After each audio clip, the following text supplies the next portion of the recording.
Mapagyamang buhay po mga kamundo. Ngayon naman po ay aking ibabahagi sa inyo ang ilang piling kalinawan at kasaysayan tungkol sa mga agimat. Ayon sa kasaysayan, ang agimat na kilala rin bilang anting-anting o anting ay isang mutya o alindog. Ang anting-anting ay isa ring sistemang Pilipino ng mahika at pangkukulam na may espesyal na paggamit ng mga nabanggit na mutya, anting-anting at anting. Kinabibilangan sa mga iba pang wika o karaniwang salita para sa agimat ang bertud at galing. Bahagi ito ng mas malawak na tradisyon ng Timog Silangang Asya ng mga panliping alahas, gantong na nangangahulugang nakabitin sa wikang Indones at Malay, habang ang anting-anting naman na nangangahulugang palawit ng tenga mula sa wikang Habanes. Ayon sa matandang kasaysayan, sa tradisyon ng okultiko ng Pilipinas, karaniwang may kaukulang agimat upang makitungo sa isang partikular na bahagi ng buhay ng isang tao. Ginagamit ang mga pinakamadalas na uri ng agimat para sa pagtitiwalag o proteksyon laban sa kulam at eksorsismo laban sa masasamang espiritu. Nagsisilbi ang isang agimat na tinawag ding gayuma bilang isang alindog ng pag-ibig na ginagawang mas kaakit-akit ng may-ari sa magkakaibang kasarian. Bagamang stereotipado bilang isang krus, isang patay, bilog o tatsulok na gintong palawit na kasama ng isang kwintas o isang malakwintas na bagay, inilalarawan din ito bilang isang nagayumang bato na nagmula sa kalangitan o isang pangil na iniwan ng kidlat o kahit isang patak ng likido mula sa puso ng punong saging sa hating gabi na kung tawagin ay mutya. Kaugnay sa huli, kadalasang nilulunok ito. Karaniwang sinasamahan ang agimat ng isang maliit na aklat o libreta ng mga bulong pansalamangka na dapat basahin sa Biyernes Santo o sa isang espesyal na petsa upang makamit ang buong kapangyarihan at benepisyo ng anting-anting.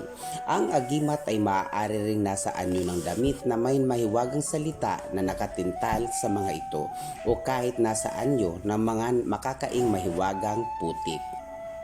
Maaari ring makamit ang agimat sa pamamagitan ng pagkuha ng likido na pinatulo mula sa isang nahukay na katawan ng di nabinyagang bata o ipinalaglag na namumuong sanggol o mag-alok ng pagkain at inumin sa mga espiritu sa isang sementeryo sa hating gabi ng Miyerkules Santo o Huwebes Santo. Karamihan sa mga anting-anting ay mayroong mga inskripsyong Latin tulad ng mga nasa distrito ng Quiapo sa Maynila. Malapit sa mga simbahan ng karamihan sa mga negosyante ng agimat, maaari nasa patio nito o sa palengke na malapit lamang.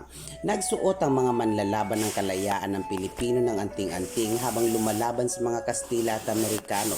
Nagsuot si Mario Sakay, isang bayaning Pilipino ng isang tsaleko na may mga imaheng relihiyoso at mga parirala sa Latin upang protektahan siya mula sa mga bala. Binigyan ng dating Pangulong Ferdinand Marcos ng anting-anting ni Gregorio Aglipay na di umano'y maging dihataw si Marcos. Sinabi ni Marcos na ang agimat na iyon ay isang salubsob ng kahoy na ipinasok sa kanyang likuran bago ang kampanya ng Bataan noong 1942. Ang pinakaunang mga ulat ng anting-anting ay mula sa mga tala ng mga Kastilang pari sa maagang panahong kolonyal. Tinukoy ni Padre Pardo de Tavera ang anting-anting bilang isang mutyang may kahimahimalang kapangyarihan na nakakaligtas ng buhay.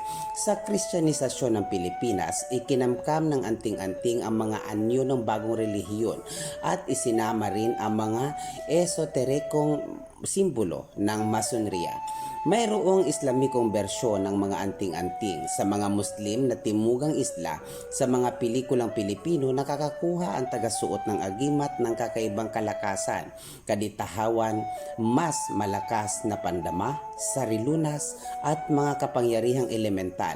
Gamit nito, maaari ring pumana ng kidlat gamit ang kamay at makalikha ng kuryente sa buong katawan ng tao. Maaari ring magsagawa ang tao ng telekinesis, itigil ang balang lumilipad, magkaroon ng salagimsim, kaditawhan, paglilipad, kakayahang magbagong anyo, Pagbabalat kayo tulad ng isang hunyango, maaaring magkaroon ng maswerteng kapalaran, maging di magagapi o magpapagaling na parang milagro. Sa kanyang mga pelikulang Pilipino, ang aktor na si Ramon Revilla Sr. bilang Nardong Putik ay inilalarawan na protektado sa mga bala at hiwa basta kumain siya ang espesyal na putik. Mga kamundo, narito naman po ang iba't ibang uri ng mga agimat o anting-anting, kabal o kunat. Ito ang uri ng agimat na di umano'y ginagawang di masugatan at di mahiwaan ng tabak ang balat. Pangalawa, pamako. Ito ang uri ng agimat na sinasabing nagpaparalisa doon ng kalaban. Pangatlo, tagabulag. Ang uri ng agimat naman na di umano'y nagiging ditahaw ang nagsusuot. At panghuli ay tagaliwas. Isang uri ng agimat na sinasabing nagpapalihis ng mga bala. Mga kamundo, ang aking pong ibinahagi ay tungkol lamang sa kasaysayan ng mga agimat. Lagi po nating tandaan na anumang husay at galing ang agimat mayroon tayo, wala na pong mas dadaig pa sa kapangyarihan at kadakilanan pong may kapal na siyang may likha ng buong sanlibutan at naghari sa langit at lupa. Ito po ang mundo at karunungan na lagi nagsasabing mahal ko po kayo. Maraming salamat po.